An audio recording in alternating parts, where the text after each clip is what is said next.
Bem-vindos ao Quem Bebe por Gosto, um podcast sobre cerveja artesanal em Portugal que dá a voz aos intervenientes desta bela indústria.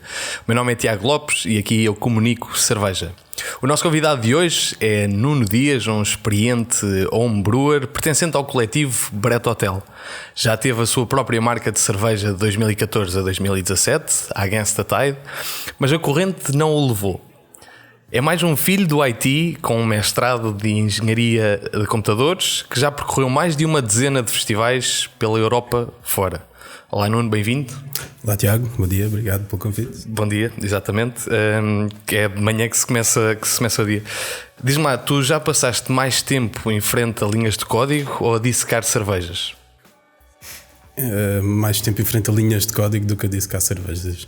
Mas já passaste também, por outro lado, bastante tempo a dissecar cervejas, e não só a dissecar cervejas em Portugal, como um bocadinho pela Europa e pelos Estados Unidos também. Conta-me lá porque é que viajas tanto em busca da cerveja? Eu acho que a minha associação com a cerveja começou precisamente por causa das viagens. Eu acho que se não tivesse viajado não conheceria tanto cerveja, acho que isso é claro. E acho que primeiro até nasceu esse gosto pela viagem. Eu gosto de viajar só por viajar, digamos assim, seja por diferentes motivos. Às vezes é mais viagens de cidade, outras vezes é mais viagens para a natureza. Como sabes, eu também estou um bocado dentro da fotografia. E depois começaram também as viagens cervejeiras, basicamente, que era mais uma desculpa para ir viajar ou para ir a um sítio qualquer. Certo. E foi por aí que se começou a dar isso também. E de repente o teu já não era tanto levar a câmara fotográfica, mas, ou seja, o teu turismo deixou de ser paisagístico de certa forma e passou a ser mais relacionado com a cerveja. Digamos que é um 50-50 agora neste momento. Nós já nos cruzámos em alguns festivais, precisamente. Tu fizeste um bocadinho aqui um caminho por vários festivais, mas fizeste também uma viagem pela West Coast nos Estados Unidos. Certo. O que é que tu viste lá que não se vê cá na Europa?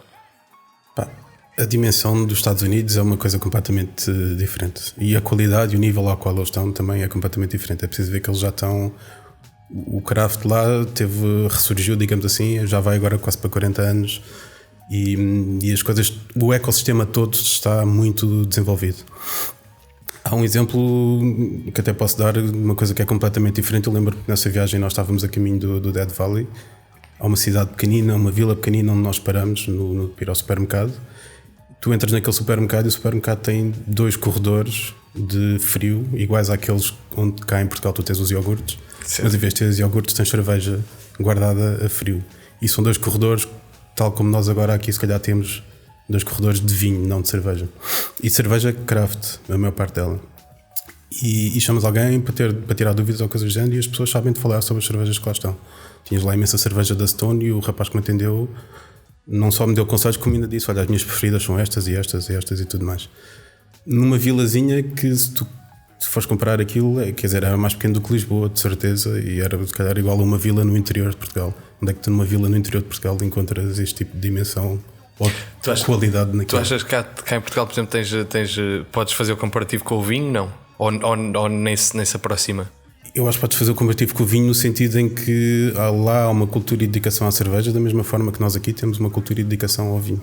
Mas lá, por exemplo, a questão de ir eu não sei, se calhar vais ao interior e poucas pessoas sabem falar do vinho e qual é a casta do vinho, e se calhar isso tu vias numa loja qualquer nos Estados Unidos, numa pequena vila. Sim, é verdade. Eu acho que lá as pessoas também têm mais dedicação ou procuram saber mais sobre o produto. E até nas bombas de gasolina, por exemplo, tu entras e tens 5 ou 6 frigoríficos cheios de cerveja. E as pessoas sabem dizer alguma coisa sobre os estilos de cerveja, pelo menos a cultura lá está mais disseminada, claramente. E tu todos os anos fazias algumas viagens destas. Por um lado, porque é que não te cansaste? Nunca te cansaste se existe repetição nisto? Ou o que é que tu procuras quando vais nestas viagens? Cansar de viajar, eu acho que isso nunca me vai acontecer. Cansado de beber cerveja? Também não. A cerveja reinventa-se a si própria o suficiente para tu não te cansares de beber cerveja. Porque estes festivais depois acabam por ser por ter muito isso, o experimentalismo. É isso que te fascina nos festivais, ou é simplesmente aliar, olha, nunca fui a Copenhaga, vou a Copenhaga e tem lá um festival de cerveja, vou nessa altura? Acho que é as duas coisas. Eu já fui em viagens cervejeiras porque havia festivais nessa altura, mas também já fui em viagens cervejeiras só para ir visitar cervejeiras, por exemplo, ou fazer um tour à volta de um país qualquer e ir visitar cervejas. E nestes festivais, o que é que cervejas é que. Alguma cerveja que tu te recordes mais estrambólica, mais. Olha, por acaso, agora que falaste em estrambólica, lembro-me de uma, precisamente no Boreft, o festival organizado pela Demolen, que tinha uma cerveja com gafanhotos, feita pela Demolen. Ok. Era boa, não? Epá, eu já não me lembro totalmente bem. Não é que tu bebesse aquilo e disseste isto tem gafanhotos. Não se percebia isso, mas tinha. Certo. E o que é que achas disso? Achas que a cerveja tem limites? Epá, acho que não. Os limites da cerveja são os mesmos limites da criatividade que as pessoas tenham, portanto não há limites para isso. Nesse caso, por exemplo, achas que é uma questão de comercial, de gimmick, de comercial ou de marketing, ou por outro lado é mesmo o que é que alimentou isso? Foi a procura de experimentar? Eu acho que eu reconheço, e isso às vezes acontece também um bocado comigo quando estou a fazer algumas cervejas. Às vezes há ideias tão parvas que tu tens, tenho que fazer isto, nem que seja só para ver o que é que sai daqui ou o que é que dá. É quase irresistível a tentação de ter que fazer aquilo. Certo. E não me parece que a Demolen esteja neste momento a vender cerveja com gafanhotos, portanto aquilo foi uma brincadeira para o festival, provavelmente. Pois, e que depois é o que te leva, são as cervejas mais extremas às vezes que te levam a falar disso e a relembrar. Tu em 2012 foste profissionalmente, mudaste para a Suécia e foi onde tu tiveste a primeira explosão do que é o craft beer e o que é que isso poderia mudar a tua vida, não é? Sim, eu até ter começado a viajar mais, cá em Portugal só tinham consumido mais aquele tipo de cerveja belga e alemã que tu vais encontrando por aí. No Monumental e na altura era no Beer Garden também em Cascais e assim mais uns sítios desses. Depois, quando eu começo a viajar de uma forma mais regular por causa do trabalho, porque viajava praticamente todos os meses, com isso tive a oportunidade de começar a ter contato com um craft mais real e mais americanizado também, digamos assim, com aqueles estilos mais da América e não tanto só aquela cerveja belga ou uma coisa assim do género. E nesse aspecto a Suécia é um país que está bastante evoluído na cena do craft, pelo menos a nível europeu, ainda que seguindo bastante as tendências também dos Estados Unidos. Mas acho que quer a Suécia, quer a Dinamarca são dois países que estão aqui na Europa muito à frente nisso. Tu nessa altura, em 2012, já tinhas, imagino que já estivesses lá. Eu vivi, como sabes, na Suécia, mas recentemente, em que tens uma cultura super evoluída e que tu encontras as cervejas que queres em qualquer lado. Não sei se já era assim em 2012 ou se por outro lado ainda era muito de nicho, se calhar da mesma forma que ainda é em Portugal ou não? Em 2012 havia algumas coisas a começar por lá. Tinhas Omnipol que estava naquele momento a começar, ainda consegui ver alguns dos primeiros lotes de algumas cervejas deles. E havia alguma importação, havia bastante importação americana já, pelo menos nas lojas, nos bares. No System Bolaget, como tu sabes, a cerveja lá é vendida no Monopólio. No Monopólio do Estado. E mesmo aí tu chegavas lá e já tinhas bastante oferta no System Bolaget.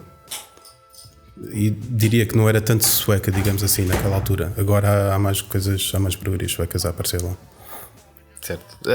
De facto, a cultura sueca está a borbulhar.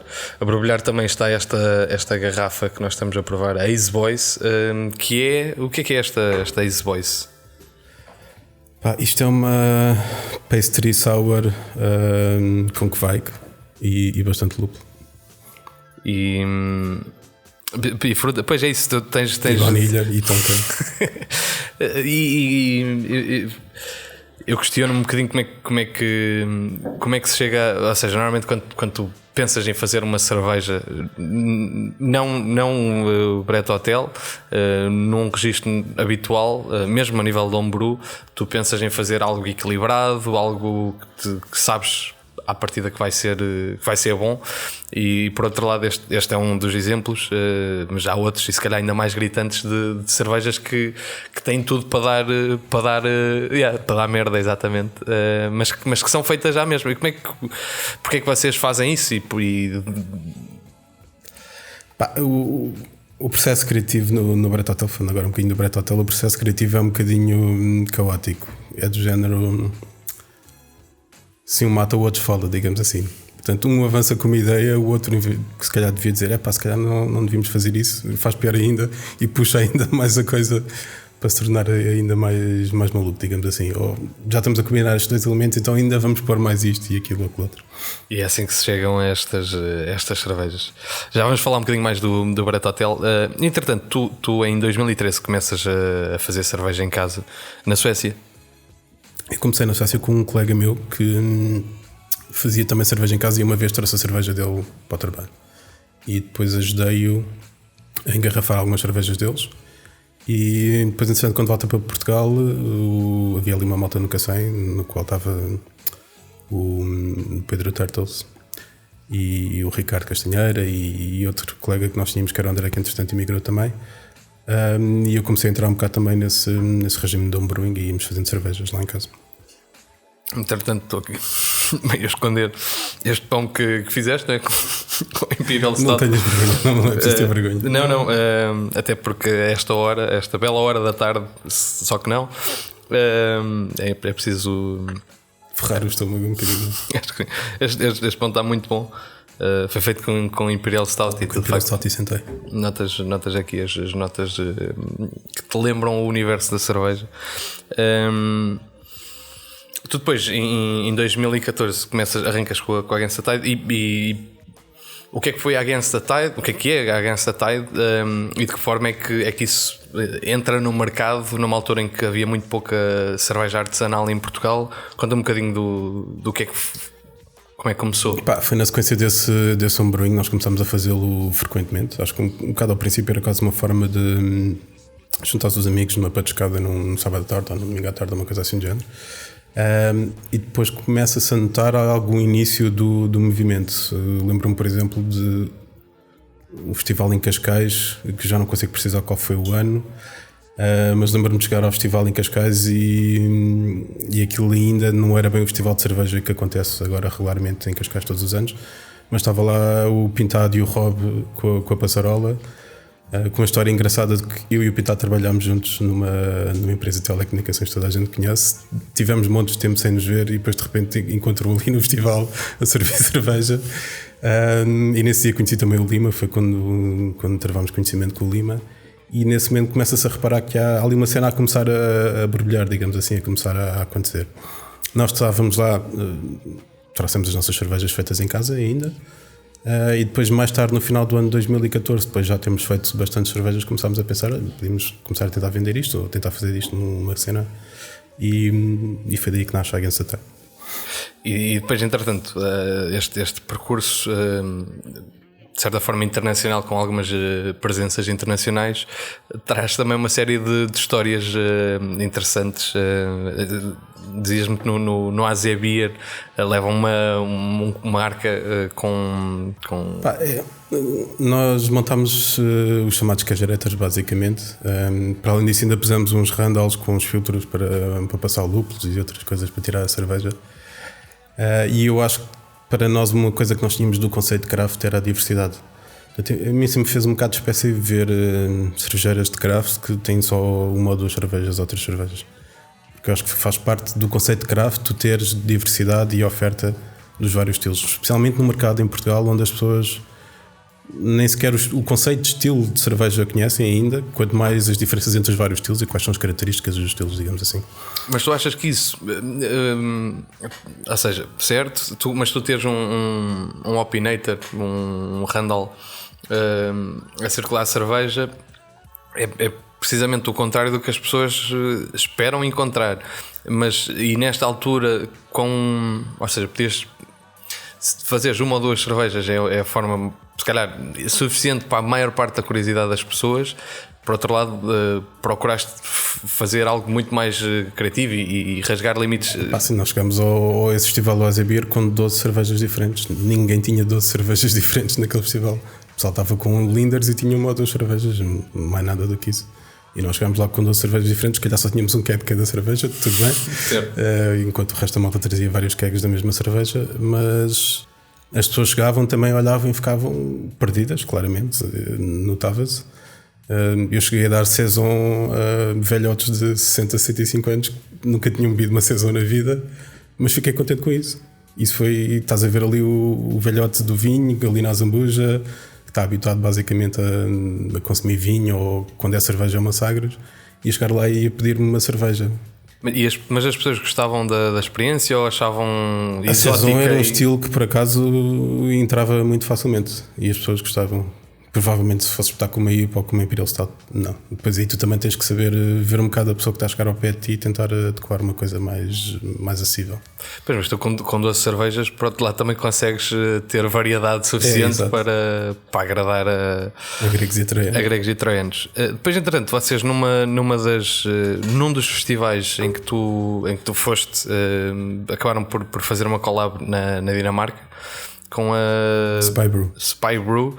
Como é que isto acontece? Alguém de Portugal vai à Dinamarca e como é que isto acontece? Nós tínhamos estado num outro festival que se castiga, agora já nem me lembro muito bem, e essa marca estava lá, a Spy Brew. E por algum motivo que eu também já não me lembro 100%, mas ficámos muito tempo a falar com o Jens, que é o fundador da marca. E dali cresceu uma certa amizade, depois fomos mantendo o contato e tudo mais, e nós aproveitámos para fazer a colaboração numa altura que fomos lá também fazer outra coisa qualquer também, e tínhamos apalavrado, vamos fazer umas cervejas, e depois, se a coisa correr bem, levamos as cervejas para o Festival de Gotemburgo, porque eu acho que até foi no Festival de Gotemburgo que nós conhecemos o Jens. E dali surgiu uma amizade, nós temos mantido em contato mais ou menos. Ele é uma pessoa também 5 estrelas, super, super simpático e super porreiro. Na altura ele tinha ainda a cervejeira dele na cave da casa dele, portanto também era uma coisa muito, muito pequenina, digamos assim. Mas surgiu a oportunidade, nós, ok, porque não, olha, mais uma viagem cervejeira, e aproveitamos e fazemos cerveja. E uma viagem cervejeira à Copenhague é sempre espetacular. Claro, exatamente. E precisamente aqui ainda no universo nórdico, depois já cá em Portugal, no Art Beer Fest, a cerveja da Gansa Tide estava a correr nas torneiras da Mikkeller, não é? Isso foi um evento no ano em que Portugal foi campeão europeu. O jogo e a data do jogo coincidiu com o Art Beer Fest. E eu lembro-me tínhamos apalavrado, acho que até foi o Pedro que falou com o Otávio, de levarmos um barril para cima e engatar um barril lá num sítio qualquer. Depois dá-se todo aquele evento, não é? Portugal ganha, há uma festa descomunal a seguir, o pessoal está todo maluco. E nós pensámos, ok, vamos engatar a cerveja, fomos falar com o Otávio, ele disse para ir engatar a cerveja num balcão. Quando chegámos lá não havia as peças, nem os engates, nem nada, e às tantas nós voltámos para trás. E na banca do Mikkeller já não havia cerveja, já tinham vendido a cerveja toda, então olha, é aqui. E foi. E assim foi. E depois contávamos tu que havia uma história também interessante no Borets, no festival da Demolen, em que tiveram em algo que não era bem suposto estarem. Não sei se pode falar sobre isso ou não. Eu tenho que aproveitar para fazer um pedido de desculpas formal ao Relin Carmo, da Minsardine. Nesse ano ele arranjou a maneira de uma comitiva portuguesa que estava lá o Jorge por acaso também, até e o Lima, e ele arranjou a maneira de termos assim acesso a umas provas especiais de cervejas da Demolen que ainda não tinham sido para o mercado. Mas mais tarde, no segundo dia do festival, é suposto normalmente acontecer um after party para os cervejeiros e para o staff do festival, ao qual tu só tinhas acesso mediante uma pulseira branca. E nós não tínhamos uma pulseira branca, mas por causa do hostel onde tínhamos ficado em Roterdão, tínhamos uma pulseira vermelha, aquelas pulseiras de festival, yeah, que se tu virasses era branca do outro lado. Portanto, já estás a perceber onde é que isto foi dar. E portanto, eu lembro que nesse dia estávamos a sair, tínhamos ficado na galhofa com a malta da Momo Brewing. E depois, ao sairmos, vimos uma portinha onde havia bastante claridade e bastante música lá dentro e o pessoal a curtir. E algumas pessoas a entrar lá para dentro. E nós, como verdadeiros checadegas do Cacém, que não queriam ir embora nem por nada, ainda por cima, sabes que os festivais na Europa acabam sempre bastante cedo. Eram para aí 9 da noite e ninguém queria ir para casa. E então, já um bocadinho toldados do espírito, vimos a malta a entrar, vimos a malta com as pulseiras brancas e então decidimos, ok, olha, vamos tentar. E então virámos as pulseiras e seguimos, fizemos uma cara de riso completamente normal, como se fosse completamente normal estarmos ali. Olhámos para a segurança, dissemos fixe, ok, e entramos para dentro do after party. Certo, crianças, não façam isto em casa, não se sintam influenciadas por este tipo de comportamento. E depois mais tarde selvagem. Fomos expulsos. Certo. Mas porque descobriram que não era suposto estar lá ou porque secaram demasiado adegas? Não, porque descobriram que não era suposto estar. Certo. Por outro lado, na Against the Tide tu nunca tiveste, ou não sei se outras pessoas tiveram, mas disponível a tempo inteiro no projeto. E algo que é relativamente habitual quando tu estás a tentar criar uma marca de cervejeira, não estar completamente a tempo inteiro. Imagino que não deixasses a tua profissão mas é possível dedicar-se a tempo inteiro só, ou porque é que isso não aconteceu? Se é possível, sim, podes fazer essa escolha. Eu não o fiz. Confesso. Não fiz porque sustentabilidade, basicamente. A Against the Tide naquele momento não era capaz de conseguir gerar ordenados para nos pagar. Pronto, basicamente é isto. E as pessoas têm que viver na mesma. E portanto acho que a coisa nunca descolou o suficiente para isso. Acaba por ser uma pescadinha de rabo na boca também, não é? Porque a coisa também não descola, a não ser que tu lhe dediques mais tempo.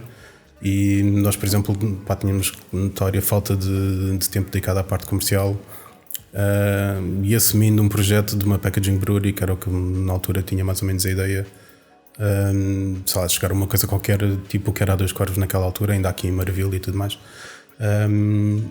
Tu precisas ter força comercial e ativa, e tem que andar na rua a fazer o push à cerveja, tem que andar a empurrar, tem que ir aos bares, estabelecer contatos, tem que ir aos restaurantes, tudo mais.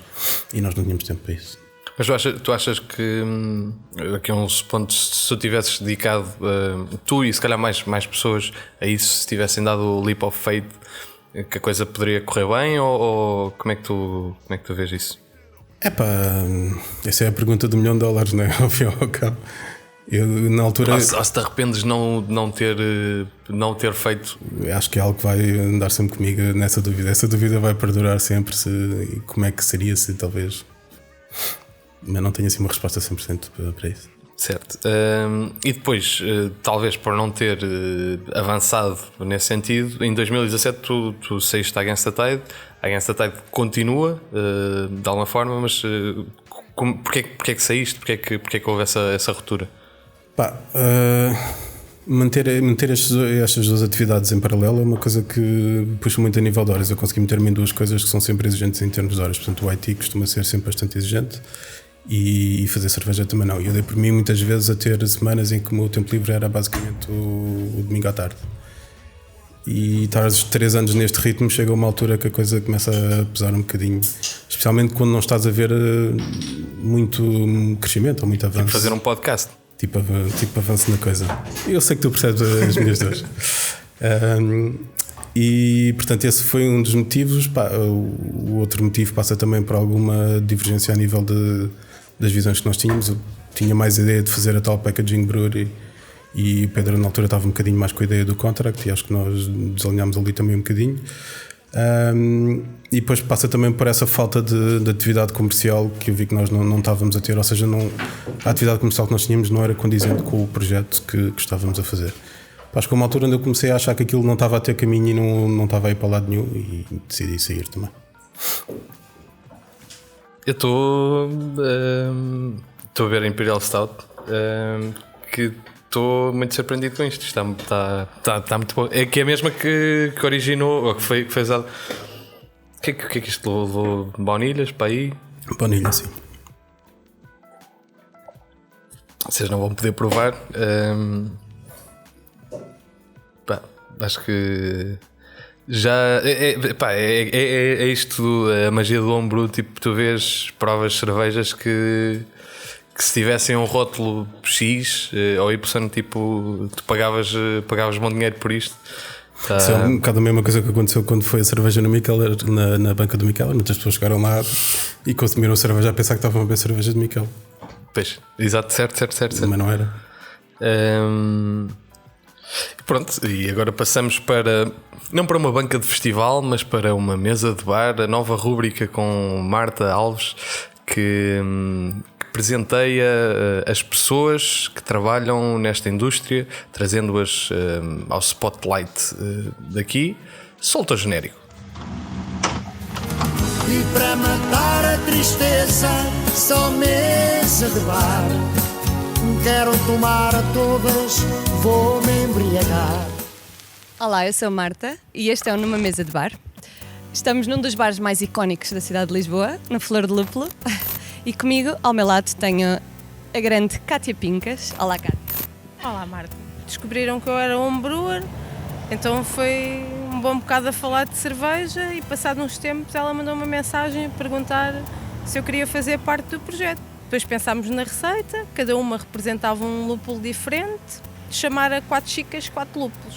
Pronto, porque éramos 4 chicas e eram 4 lúpulos na cerveja. E foi assim. Ainda hoje temos pessoas a perguntar pela 4 chicas, 4 lúpulos.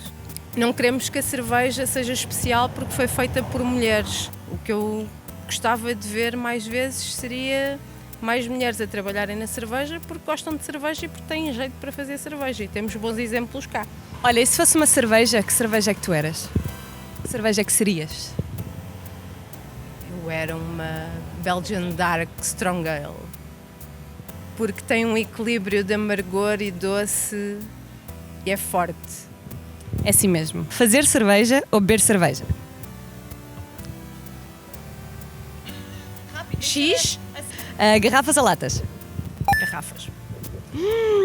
Imperial Stouts ou Sours? Sour. Porto Beer Fest ou Art Beer Fest? Art Beer Fest. Beer Geek ou bêbado? Bêbado. 2 corvos ou musa? 2 corvos. Tiago ou Joana? Eu gosto também do pai. Não se escolhe entre a mãe e o pai. Não, não. Não há escolha possível. Uma Stout, uma IPA e uma Sour. Marry, fuck, kill. Go.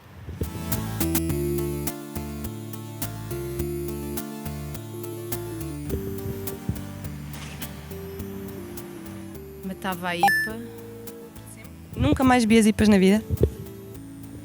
É uma altura complicada. Sim, matava a IPA. Já teve o seu tempo. Já podia ficar viúva da IPA. Casava com a Sour e fazia amor com a Stout. Só Stout, Imperial Stout. Ai, Imperial Stout, sim. sim. E casavas com a Sour para poderes viver para a vida toda. Azeda para o resto da vida.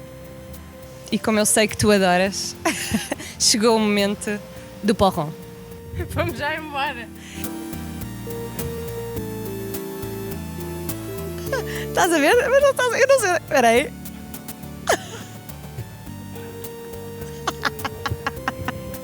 Desculpa. Para Tá vou bom. vingar, Vais não é? tu, vais. Exato. Podes-te vingar. Isto é ridículo.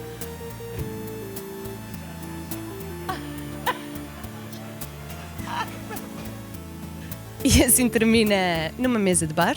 Até à próxima. E estamos de volta após conhecermos uma das caras que trabalha nesta indústria numa mesa de bar.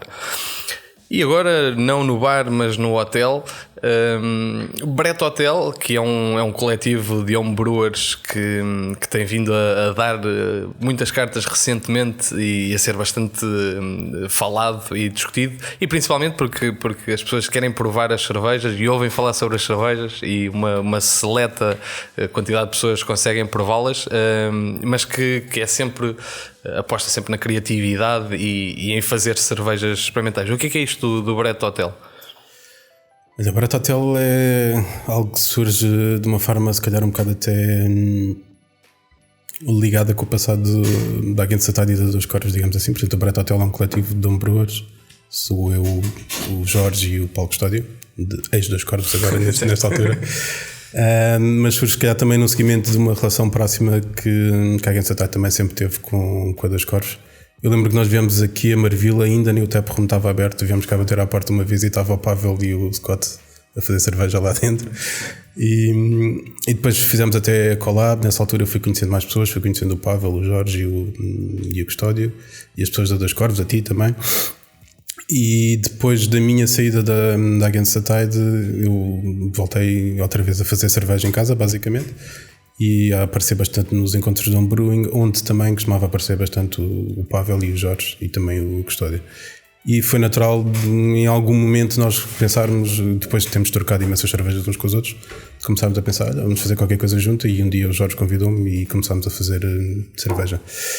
E acho que esse é o nascimento de algo que seria o Barata Hotel. Na altura ainda não era. Nós tínhamos um grupo no WhatsApp e ainda temos um grupo no WhatsApp onde costumamos trocar as ideias, que na altura se chamava Javardice Espontânea, que era o nome original daquilo, que depois evoluiu para Barata Hotel, que é uma piada, uma inside joke dentro da Dois Corvos, que tu deves até conhecer melhor do que eu. E agora só em 2020, numa altura em que eu também estava mais ou menos já com ideias de começar a escrever qualquer coisa sobre cerveja e tentar promover um bocadinho o hábito do homebrewing. Depois falo com o Jorge, e o Jorge também estava um bocado com essa ideia, e é daí que arranca o blog, digamos assim. E o que é que, ou seja, o Barata Hotel é um coletivo, juntam-se para fazer cerveja e escrevem e dão ao mundo de forma educativa por um lado e de entretenimento por outro, dão a receita, tudo, falam um pouco do processo, como é que alcançam aquilo, e se alguém quiser replicar também o pode. E por outro lado com entretenimento, precisamente pelo facto de serem cervejas inusitadas e que alguém a está a fazer. Mas qual é o propósito de partilhar isto? Neste caso partilham com o público em Portugal, mas também vão traduzindo já alguns artigos em inglês. O que é que ambicionam com isto, ou qual é o objetivo? Eu acho que um dos grandes objetivos era levar a malta a fazer cerveja em casa. Eu acho que teres um brewers é uma maneira de tu aumentares o mercado da cerveja num determinado país. Nos Estados Unidos, por exemplo, tu vês muito isso. Tu aqui chegares ao pé de alguém e disseres que fazes cerveja em casa, vais ser olhado como um estranho, né? Do tipo, faço cerveja em casa, mas que isso é possível, dá para fazer. E nos Estados Unidos, se achas que fazes cerveja em casa, provavelmente do outro lado alguém te responde: eu também, tens alguma coisa para trocar, vamos trocar cervejas. E eu acho que cada brewer que tu consigas formar, digamos assim, vai arrastar consigo um conjunto de pessoas que vai-lhes dar as cervejas, vai-lhes ensinar sobre cerveja artesanal, vai-lhes ensinar sobre os estilos. E eu acho que vai ter um certo efeito de multiplicação, digamos assim. Por cada brewer que tu crias, consegues que ele depois vá buscar mais não sei quantas pessoas para dentro da cerveja artesanal.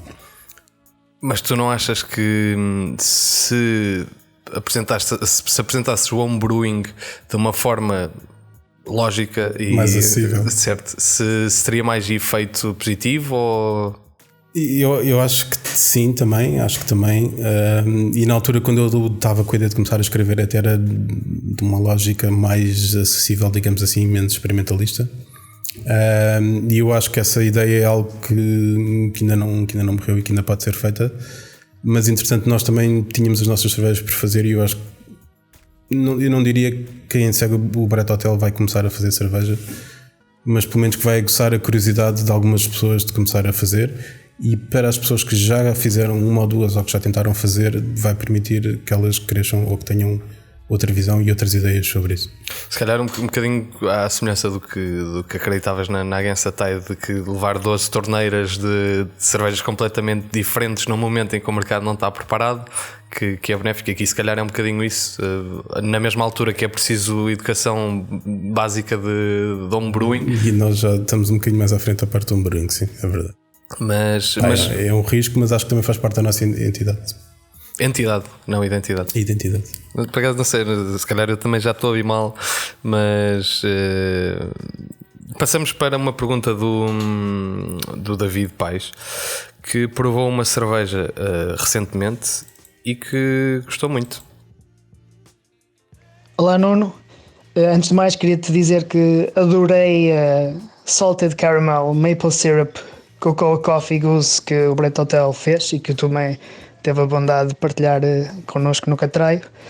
A minha pergunta é, agora que o Tomé foi para fora, quem é que vai ao Pingo Doce comprar 10 caixas de Golden Grams quando for preciso? Também queria dizer-te, Tiago, que não sei se é Imperial Stout que eu acabei de beber, mas acho que tu estás cada vez mais bonito. Um abraço para os dois, tchau. Pois, fica aqui a pergunta. Uma pergunta importante, porque acho que o Tomé já tinha desenvolvido uma relação com as senhoras ali do Pingo Doce onde ele ia fazer estas compras. E acho que elas já conheciam como o rapaz estranho que chegava lá e comprava 10 caixas de Bongo ou 10 caixas de Golden Grams ou uma coisa assim. A pergunta se calhar também é um bocadinho como é que é o futuro da nossa coisa, dado que agora também o Tomé e o Custódio emigraram. E eu acho que há uma parte do nosso trabalho que está sempre feito no tal grupo de WhatsApp e esse não requer uma presença física, basta estarmos à distância. Em termos de como é que nós vamos continuar a fazer as coisas, eu acho que vamos continuar a fazer umas lá e outras cá, e quando nos conseguimos encontrar, ou porque eles vêm cá ou porque eu irei lá, vamos continuar a abraçar e a fazer coisas. Acho que também não é assim tão diferente, porque não é verdade que nós tínhamos feito todas as cervejas juntos. Já agora também, se calhar, não é muito claro para toda a gente. Spoiler alert. Houve dias em que o pessoal não se conseguiu juntar todo, e umas fiz eu, outras fiz o Jorge, outras fizeram os dois, ou eu juntei-me com ele e alguém nesse dia não veio, por exemplo, e a coisa aconteceu de qualquer forma. Portanto, agora também pode continuar a acontecer, ainda que à distância. E se calhar deixaram algumas cervejas em fermentação, não sei. E nós deixamos muita cerveja em fermentação. Nós estamos muito atrasados em relação às cervejas que fizemos e aos artigos que estão escritos. Temos para aí 10 cervejas feitas que ainda não escrevemos nada sobre eles. Portanto, agora nos primeiros tempos, até porque eles também estão numa fase de adaptação, não é? Estão num país novo, numa empresa nova, vamos estar mais focados na parte de apanhar um bocadinho o comeback que deixamos fugir em termos da escrita, nas traduções para inglês também, que é uma coisa que nos está a faltar. E depois, quando for preciso comprar Golden Grams, também assumo esse papel, meto uma máscara do Jorge e vou lá falar com as senhoras. Eu já fiz máscaras, não do Jorge, de outros colaboradores prévios. Um abraço, Pavel. Arranjas-me uma máscara do Jorge, safas-me uma máscara do Jorge. Ou uma máscara do Pavel, se calhar não queres arranjar uma máscara do Pavel.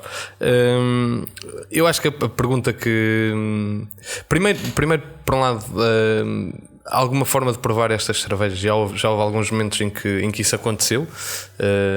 Na Liberdade, por exemplo, houve um. E acredito também na Flor de Lúpulo, se não me engano. Não chegou a ver na Flor de Lúpulo. Não oficialmente. Não, pois, certo, ok.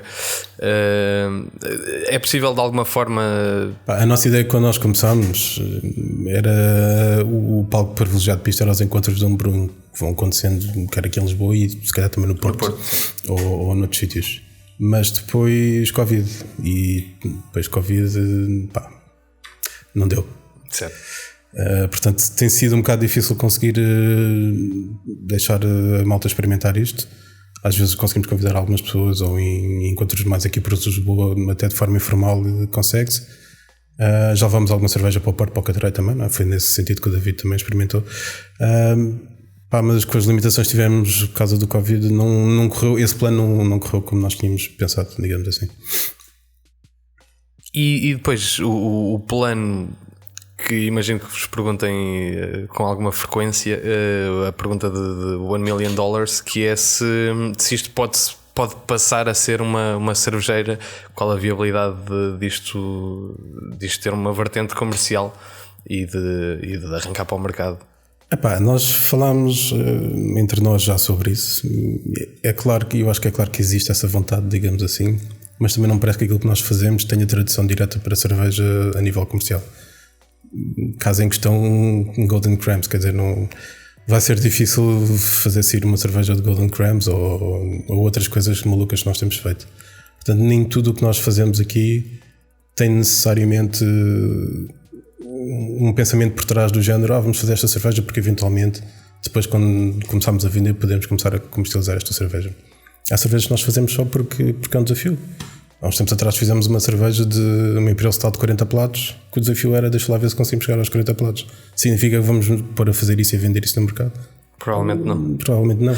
Mas por outro lado é tal questão, tu esticas a corda e percebes quais são os limites e por um lado tu ao conseguires atingir esses limites e fazeres algo tão criativo, possivelmente vais conseguir fazer um dial back e fazer as duas cervejas normais de uma cervejeira e fazê-las bem, porque estás a experimentar com...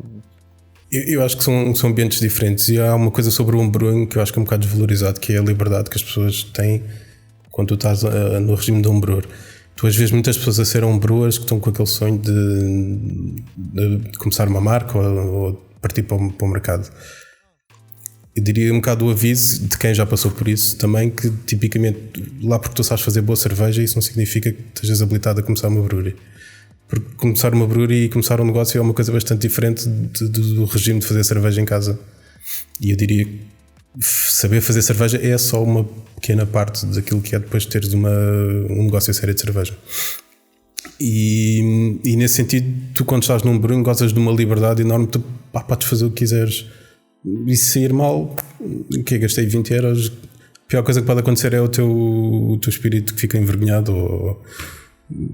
E é só isso, quer dizer, não há um grande problema. Se fizeres a geneira a nível comercial, podes estar a mandar centenas ou milhares de euros fora. Não estamos bem na mesma onda. Mas podem eventualmente pensar nisso, e claro que aí seria ajustar as realidades e o experimentalismo, acho eu. Certo, pode ser, e nós temos feito algumas cervejas bastante interessantes, não até dessas mais pesadas, mas coisas como esta Liechtensteiner que bebemos ainda há bocado, ou cervejas mais table beer, a Pater's Beer e a Sour de framboesa, coisas que são interessantes e essas sim podem ter algum potencial comercial de um dia acontecer. Potencial de ajuntamento, pergunta talvez a Marta Alves. Olá Tiago, olá Nuno. A pergunta que eu tenho para fazer para o Nuno é: agora que o Custódio e o Tomé decidiram abalar, quem é que os vai substituir no Brett Hotel? Estás a aceitar candidaturas? Beijinhos. Está aqui uma proposta, uma carta de apresentação em formato áudio. Nós há uns tempos atrás discutimos uma ideia que era para aceitarmos mais pessoal no Brett Hotel, tinham que ser skills complementares, digamos assim. Até era um bocado do género: sabes fazer bolos e pão? Ótimo, junta-te a nós, precisamos de alguém como tu. Sabes caçar um javali só de arco e flecha? Skill espetacular, vem ter connosco. Mas isso, pronto, em regime de brincadeira. Agora, pelo menos para já, nós temos uma equipa de packaging também bastante dedicada, nomeadamente a Cátia e o Hugo. E isso é uma coisa a pensar realmente. Podemos começar a pensar em fazer algumas colaborações também por aqui, ou de aceitar novos recrutas. Eu na altura, eu lembro-me de discutirmos isto na Liberdade, tentei demonstrar o meu skill de sabragem, que era semi-válido. Infelizmente aqui neste estúdio. Devo dizer que estou um bocado desiludido com o facto de não ter sabrado nada ainda hoje. Neste estúdio é difícil conseguirmos sabrar, mas temos vindo a pensar como tornar a sabragem possível, e quem sabe um dia conseguimos neste pequeno estúdio transformar isso em realidade. De qualquer das formas, em off conseguiremos sabrar imagens que vão parar às nossas redes sociais, ao nosso Instagram. Siga-nos lá, claramente, quem bebe por gosto. Eu acho que aquela ideia dos workshops de sabragem tinha pernas para andar. Eu acho que sim. Eu acho que há potencial há muito potencial de sabragem com instrumentos inusitados por explorar. PlayStation. Molduras com a fotografia da mãe da Joana. PlayStation 1, molduras com eu normalmente depois acabo por ilustrar estes vídeos com imagens. Eu acho que não tenho imagens dessas, mas com várias coisas. Aliás, num dos últimos episódios aparece o Jorge a sabrar algo na musa com uma peça de in, e depois há outros vídeos que não sei se devem ser publicados na mesma. Nós estamos com a cena da receita. Tudo que possa ser inusitado e é experimentar. Acho que isso encaixa muito no espírito do Brett Hotel. Exatamente. Estamos agora a beber, aliás, ainda não bebi, a Salted Caramel. Como é que é? Esta aqui está. Salted Caramel, Maple Syrup, Cocoa, Coffee Goes. É um nome simples.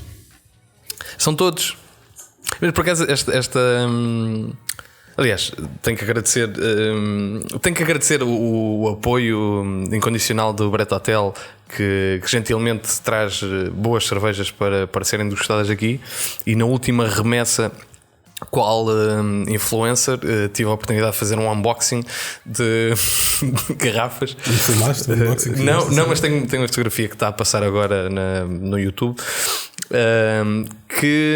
Em que eu dizia ao Jorge: pá, tens aqui cerveja para o podcast e para a vida. E eu disse-lhe: pá, eu preciso mais de uma lata de grão de bico, à qual gentilmente me foi cedida uma lata de atum. Muito obrigado ao Brett Hotel. Não só a cerveja, mas alimentos, que é extremamente importante numa época destas, ainda para mais. Passamos. Eu confesso que o universo de podcasting em algum momento era absolutamente desconhecido para mim, e foi contigo.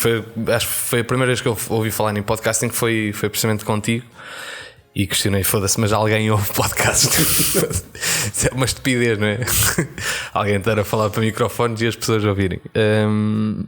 Mas pronto, depois, e olha para ti agora. É isso. Tu, imagino que continuas a ouvir podcasts de cerveja. O que é que ouves? O que é que recomendas de se ouvir? Pá, eu costumava, quando viajava mais, aproveitava o tempo que estava no avião para ler um bocadinho. Agora, ultimamente, tenho andado mais com artigos e também com os podcasts. Aproveito quando vou correr, ou às vezes até no carro dá para ouvir uns podcasts. Eu sigo algumas coisas a nível de cerveja, nomeadamente o Brew Strong, o The Sour Hour, o podcast do Milk the Funk também. Há um podcast também do Master Brewers Association, que também é bastante científico, também é bastante interessante. E já só isso, com a regularidade que se vão publicando coisas, já te dá uma boa bagagem. Mas pá, há bastantes, é só uma questão de chegares a uma plataforma e começares a procurar, e tens várias opções. O Brewing Network é um dos bons fornecedores de informação. Aliás, em inglês acabas por ter bastante. A mim acaba por me interessar mais a parte da comunicação e do branding. E existem podcasts especificamente sobre isso? Existem, eu costumo seguir podcasts sobre economia e finanças também, e também existem. Epá, eu acho que existem podcasts sobre tudo. A cena dos podcasts tornou-se uma loucura total, portanto acho que dificilmente hoje em dia tu não consegues encontrar um podcast sobre seja que tema for. Estamos quase a terminar. Olhando e tendo em conta que estamos numa altura complicada, como é que tu vês o mercado, e nesta altura e nos próximos meses que vêm, que não se adivinham fáceis, principalmente até pelas limitações que existem na restauração, e o que é que isso tudo traz em bola de neve para as cervejeiras? Como é que tu adivinhas o futuro? Achas que... Pá, eu vejo com alguma preocupação, sinceramente, que isto está a ter um efeito muito forte nas cervejeiras, e diria que também nos bares, especialmente se os bares não estiverem a conseguir adaptar a passar se calhar o seu negócio mais para um online e para entregas e tudo mais. O mercado em geral, o mercado nacional, eu acho muito fragmentado neste momento. Acho que se calhar parece um contrassenso, mas acho que há marcas a mais e produção de cerveja a menos, digamos assim. Eu gostava que isto não fosse parar um bocado ao caminho que o vinho teve, onde tu tens imensos produtores, mas todos eles são muito pequeninos e depois não conseguem gerar força suficiente para entrar lá fora, ou para conquistar um bocado de espaço lá fora. E eu acho que nesse sentido já se começam a ver algumas cervejeiras acabaram, por exemplo, ou houve outras que se calhar fundiram umas com as outras, ou as pessoas juntaram-se e fizeram projetos novos. E eu acho que isso ainda vai acontecer um bocado mais, agora especialmente com esta pressão por causa do Covid. Algumas se calhar podem ou saltar fora ou juntarem-se para tentar resistir a esta fase do Covid. Esperando bem que entretanto a normalidade regresse para o ano que vem, e eu diria que aquelas que estão mais autónomas, que têm se calhar menos dúvidas, ou que estão menos alavancadas em termos da parte do negócio, ou que têm um nível de despesas mais baixo, se calhar conseguirão sobreviver. As outras se calhar vão ter mais dificuldades. E por isso também aqui é importante apoiar as cervejeiras e os bares de cerveja artesanal para que esperemos nós conseguirmos passar toda esta fase e de uma forma saudável conseguirmos ajudar todos os negócios para evitar precisamente isso. Mesmo antes de terminar, tu estiveste lá fora, viste muito o que é que existia lá fora e conheces o mercado nacional bem. Quão longe é que estamos é uma questão de tempo até alcançarmos uma maturidade diferente, ou como é que tu vês a comparativa com outros mercados? É uma questão de tempo, sim, mas é preciso que as pessoas se mexam também durante esse tempo para que algumas coisas mudem. Nomeadamente, há quem estava a dar aquele exemplo do supermercado nos Estados Unidos, e está um bocado ligado com a parte da distribuição a frio, de teres também um maior rigor por parte das grandes superfícies no tratamento e na qualidade da cerveja, e isso é algo que não acontece ainda hoje, não? Tu continuas a ir ao hipermercado e a cerveja está lá ao calor, e se for preciso, antes esteve umas paletes quaisquer ao sol cá fora a levar com sol. Eu não tenho visto muito progresso nessa área, por exemplo. Não me parece que tenha havido um grande progresso nisso, e não sei se não terá que ser mais a comunidade cervejeira a tentar de alguma forma mexer-se para ir ter com essas empresas e começar a fazer algum lobbying ou a tentar fazer algum push para que isso aconteça, porque se isso não acontecer vai ser difícil tu começares a entregar cerveja de qualidade e em bom estado às pessoas naquele que é o método mais acessível ou mais fácil de obter cerveja, que é ir ao supermercado e comprar. E portanto aí acho que há um caminho ainda bastante grande para percorrer e para chegar lá. Acho que também há um caminho a percorrer ainda em termos da cultura sobre cerveja e sair um bocadinho também das grandes cidades. E eu acho que às vezes há muitas cervejeiras que estão aqui no centro de Lisboa, no centro de Porto ou no centro da cidade qualquer, mas depois eu vi um bocado isso quando estávamos mais no Cacém. E muitas das pessoas que chegavam, por exemplo, ao Café do Pedro não sabiam nada sobre cerveja, quer dizer, nem sequer entendem o conceito de que existem estilos em cerveja. A cerveja é loira ou preta. E como é que consegues? Eu acho que talvez tenha que ser também a comunidade cervejeira a tentar mexer-se nisso, com campanhas, não sei, vai para a rua e explica, por exemplo, no limite podia ser uma ideia a ser concretizada pela tal associação cervejeira que nunca levantou e que nunca andou, mas que podia agir como ser um agente de divulgação de cultura cervejeira. Com várias iniciativas, e tem que ir para a rua ter com as pessoas só, não pode ser só esperar que as pessoas venham ter connosco. Justo, muito bem. Antes de terminar, temos a famosa já dica para o homebrewer, em que o nosso convidado apresenta uma sugestão para melhorar as produções caseiras, e assim seguimos para a dica para homebrewers.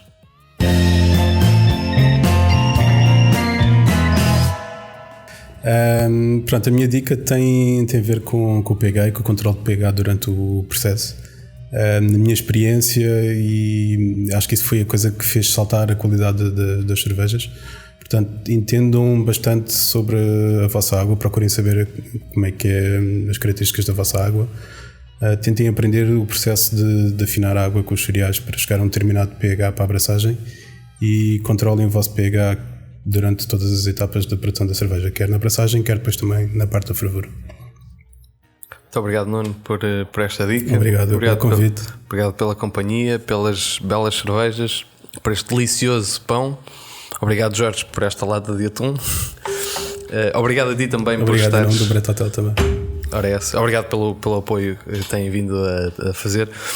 Obrigado a ti que estás desse lado e que nos tens acompanhado, seja no YouTube, seja no agregador de podcasts. Acompanha-nos nas redes sociais. É importante para o crescimento da cerveja artesanal e para falarmos sobre cerveja artesanal com mais e mais pessoas. O meu nome é Tiago Lopes e comunico cerveja. Quero agradecer também à Semente Audiovisuais pelo apoio, ao apoio do Brett Hotel com as cervejas.